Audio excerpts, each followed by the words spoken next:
चली गई, ये मेरा बेटा के ऊपर भी आ जाएगा। एक बेटी तो चली गई, कल मेरा बेटा को कहीं घेर लेगा। बस इतना जरूर कह। राजधानी रांची के एक सुखदेव नगर थाना क्षेत्र में एक युवती जो है अपने ही घर में फांसी लगाकर खुदकुशी कर ली। हालांकि परिजन लोगों का रो का बुरा हाल है, क्योंकि जिस समय खुदकुशी की थी उसके नंबर में जो है काफी बार जो है कॉल आया था। कॉल आने के बाद जो है परिजन जो है जिस टाइम खुदकुशी कर ली उस टाइम जो है आनंद फान में पहले लड़की को बचाने के लिए जो है के बाद जो है इलाज वहां पर जो है करने के दौरान जो है मौत घोषित कर दी गई है। हमारे साथ मृतक युवती के पिताजी है, उनसे जानने की कोशिश करेंगे। स्कूल वगैरह जाती थी, कुछ जानते हैं। कॉलेज की स्कूल कॉलेज जाती थी घोषणा कॉलेज में, मगर हमको इसके विषय में कुछ भी नहीं पता है। बस इतना जानते हैं कि 3:30 बजे रात में मेरी बच्ची फांसी लगा के टंगी हुई थी। हम लोग सब सोए हुए थे और ठीक मेरे पास फोन आता है उस लड़का का, और हम मेरी बेटी का नंबर पूछता है और उसके बाद वो खुद बोलता है कि फांसी लगा ले। बस इसी तरह का आवाज आया, बस हम लोग भागते हैं और जब देखते हैं तो वो लड़का और मेरी वाइफ उठती है। जब वो भागने लगती है कि मेरी बेटी बगल में नहीं है, वो लटकी हुई रहती है। और फिर मेरा बेटा को भी 2-4 बार फोन किया जाता है दो लड़का द्वारा। आखिर में उन लोग हमको क्यों फोन कर रहे थे, इसका मतलब उन लोग मेरी बेटी को कहीं कॉलेज वगैरह जाते समय दबाते थे, उनको दबाया गया है, उसको डराया गया है, तभी वो इतना कदम उठाई। क्योंकि हम लोग को कुछ भी नहीं बताई, इसका मतलब जरूर उसको शोषित किया गया होगा, तभी वो ऐसा कदम उठाई। एक छोटी सी बच्ची इतना बड़ा कदम नहीं उठा सकती। लेकर कुछ नहीं, पूजा पाठ की, खाना पीना हम लोग को खिलाई, पूजा पाठ की, खाना पीना खिलाई, आराम से सोई। उसके बाद जो घटना घटा वो 3:30 बजे बस फोन आया। पर शक जा रहा है आपको? इस जो नंबर हम जो थाना में दिए हैं, बरियातू थाना में, कौन नंबर है? ये 3 नंबर है। एक नंबर है ये आपका 8877-805619 और इसके बाद दूसरा नंबर आया है 9430330283।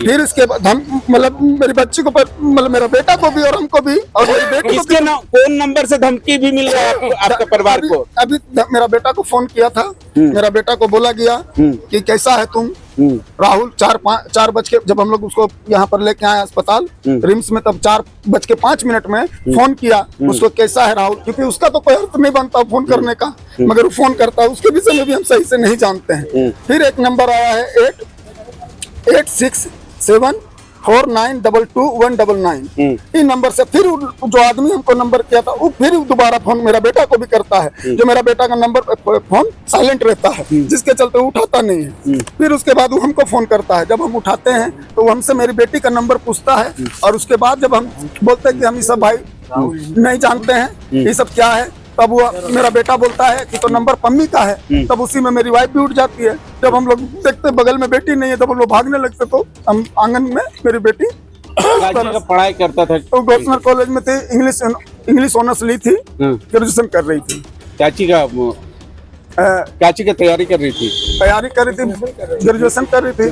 बैंक पीओ का करवा रहे थे, यही सपना था। जेपीएससी का भी कर रही थी? जेपीएससी का तो नहीं कर रही थी, बैंक पीओ का और जेपीएससी का सोचे थे तैयारी का, मगर यही है कि सपना खराब खत्म हो गया। छोटी सी बच्ची चली गई मेरी, हम तो किसी का कुछ बिगाड़े भी नहीं और बच्ची हमको बताई भी कुछ नहीं। थाना प्रभारी की ओर से क्या कुछ गुहार लगाना आती करिएगा? हम लोग गए थाना प्रभारी पास, सुखदेव नगर थाना, हम लोग सना दिए हैं।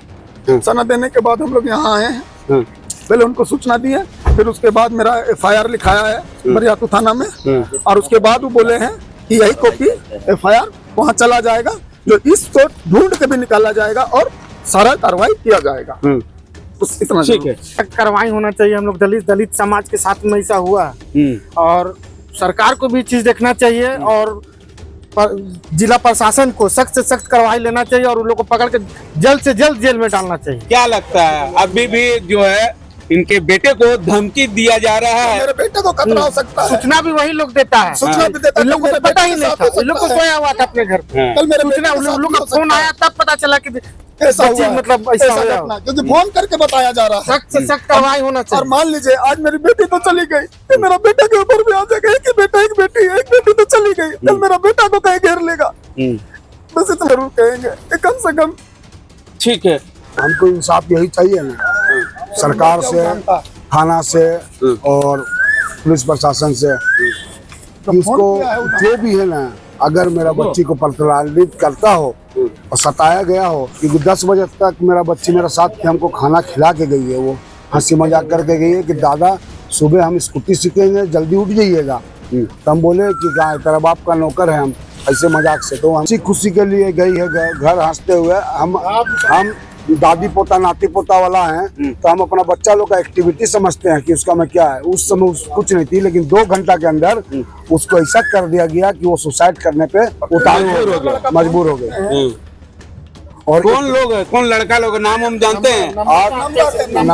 उस बच्चे का मोबाइल में भी नंबर है, और ये लड़की का भाई का मोबाइल में भी नंबर आया है, उसका बाप को भी बोला गया है, नंबर आया है। प्रेम प्रसंग का अगर मामला रहता तो परिजन को मालूम चल जाता है। हम लोग वैसा कुछ मान लीजिए आजकल का बच्चा सबका 2 नंबर आज का बच्चा है 20-22 साल का, दबाव बनाया 20-22 साल का बच्चा लोग है, 20-22 साल का बच्चा लोग है। ये सब कॉमन सी बात, हम लोग भी अपना उम्र में कर चुके हैं। लेकिन क्या है, जरूर कोई ऐसा है राज छुपा हुआ जिसको पुलिस प्रशासन ही उजागर कर सकती है, और मुझे पूरा भरोसा है कि पुलिस प्रशासन कर लेगी। ठीक है, तो आपने सुना कि जिस तरह से परिजन लोगों का आरोप है कि रात के समय पर जिस टाइम जो है युवती जो है वो सुसाइड कर रही थी, और सुसाइड करने के दौरान जो है ये दोनों के बीच में जो है कुछ बात हुई होगी। अब बात के दौरान जो है ये सुसाइड हुई है। अब सुसाइड होने के बाद जो है अब देखना होगा कि कोतवाली डीएसपी की ओर से इस पूरे मामले को लेकर जो है क्या एक्शन ली जाती है, क्या युवक को गिरफ्तार कर पाते हैं या नहीं, ये तमाम चीजों को लेकर जो है अब देखना होगा। हालांकि अब जिस तरह से परिजन लोगों का आरोप है कि जल्द से जल्द जो है जो इसमें संलिप्तता है उन लोगों को जल्द से जल्द जो है सुखदेव नगर थाना प्रभारी गिरफ्तार करके न्याय के हिरासत में भेजने का काम करे। अब